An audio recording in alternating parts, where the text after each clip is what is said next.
Bonjour, revoyons ici les tests d'identification de certains ions. Avant de démarrer, il faut que tu saches que lorsqu'on ajoute un réactif comme le nitrate d'argent ou la soude à une solution contenant certains ions, il peut se former un précipité solide, insoluble dans l'eau, dont la couleur est caractéristique. En troisième, tu dois connaître les tests d'identification des ions suivants: les ions chlorure, Cl-, les ions cuivre 2, Cu2+, les ions fer 2, Fe2+, et fer 3, Fe3+. Commençons par l'identification des ions chlorure. Si tu souhaites savoir si ta solution ionique contient des ions chlorure, tu ajoutes quelques gouttes de nitrate d'argent. S'il se forme un précipité blanc qui noircit à la lumière, c'est que ta solution de départ contient des ions chlorure. Poursuivons maintenant par l'identification des ions cuivre 2. Tu vas ajouter dans ta solution quelques gouttes de soude. S'il se forme un précipité bleu, c'est que ta solution contient des ions cuivre 2. Maintenant, identifions les ions fer 2. Tu vas ajouter dans ta solution ionique quelques gouttes de soude. S'il se forme un précipité vert, c'est que ta solution ionique contient des ions fer 2. Et pour les ions fer 3, pareil, tu ajoutes quelques gouttes de soude.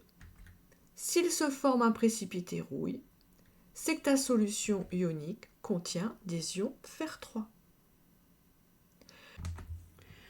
Pour la classe de 3e, retiens bien ces différents tests d'identification, cela suffit.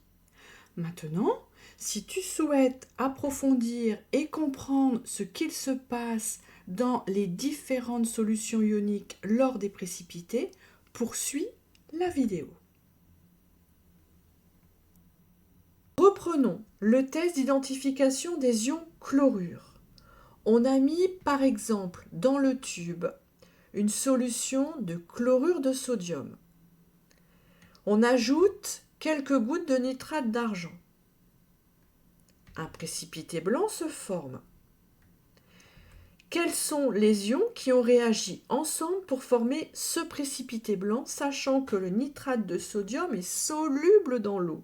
Cela veut dire que les ions Na+ et les ions NO3- peuvent coexister, puisque la solution de nitrate de sodium est soluble dans l'eau. Na+ et NO3- sont donc des ions spectateurs. Les ions Ag+ et les ions Cl-, eux, ne peuvent pas coexister. Ils précipitent et on obtient, du coup, ce précipité blanc. On peut donc écrire que l'ion argent Ag+ réagit avec l'ion chlorure Cl- pour former le précipité blanc qui a pour formule AgCl. Pour tester les ions cuivre 2, on a pris par exemple comme solution ionique une solution de sulfate de cuivre.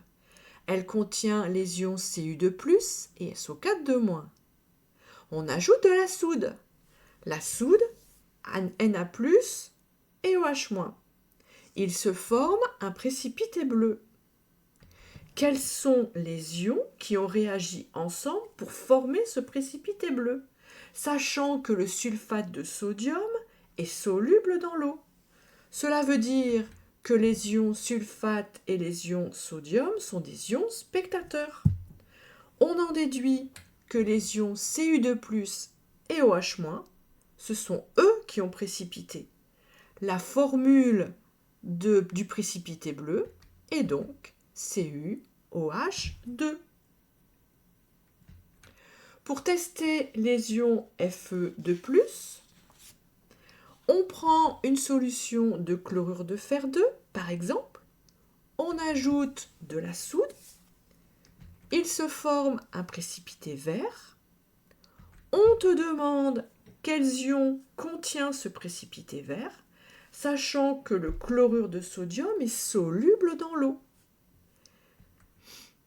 Donc Cl- et Na+ sont les ions spectateurs. Le précipité vert a donc pour formule FeOH2.